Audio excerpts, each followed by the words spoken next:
Okay.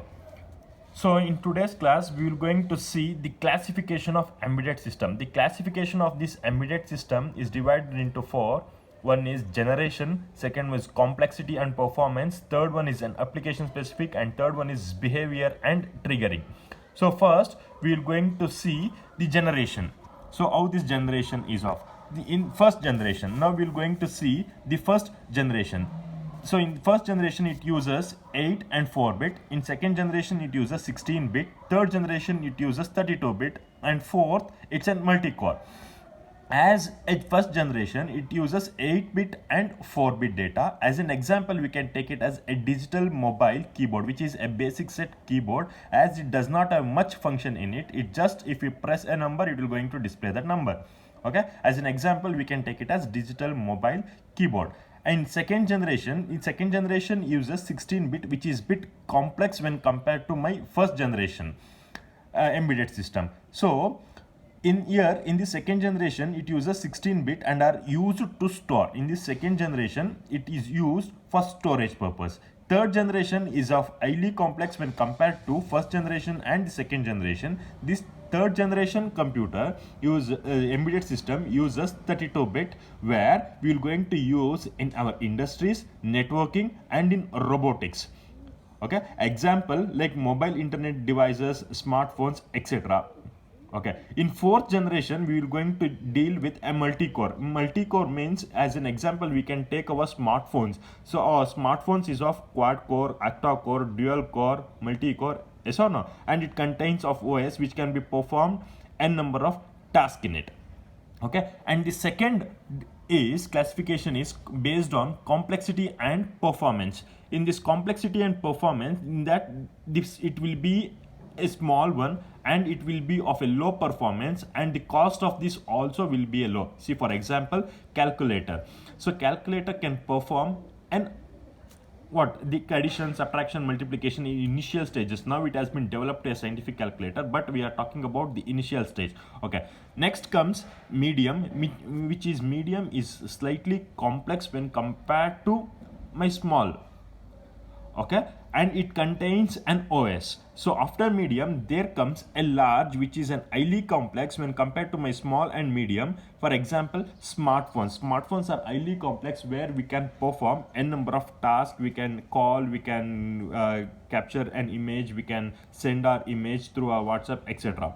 Okay, depending upon an application, we have classified my embedded system. In that, first one is standalone. What do you mean by standalone? Standalone is the one which works by itself. For example, calculator. This calculator will going to work by itself. See, suppose if I give an addition operation for adding two numbers, that is 2 plus 3, it will going to calculate by itself, and it will going to give me a result as 5. Okay, the second one is real time, works in real time. See, for example, weather forecast. So weather forecast is a real time. See, for example, if you want to measure my today's temperature, what's the temperature today at Bangalore, it will going to give a real time weather forecast. Correct? Whether we can predict a rain, it will going to give a real time prediction whether we can expect rain today or not. And another example is where we will going to fix this in a dams, where we, in order to measure our water level in my dam, so it will going to give a real time measurement of water which is at dam. So next is network access. What do you mean by this network access? Network to access resources, like a person sitting here can access the person who is in another country through WhatsApp. So whatever the information, we can communicate through these networks. Say if I want to send a message, if I want to send a video, if I want to communicate with through a call, we can do by these networks. Okay, next is mobile, cell phones, and digital camera are the example of this network access. Okay, and the fourth classification is behavior and triggering. In this we have two. One is odd real time and soft real time. In this odd real time, it follows strictly a time constraint. See, for example, ABS, which will going to present at cars. ABS means anti-braking system.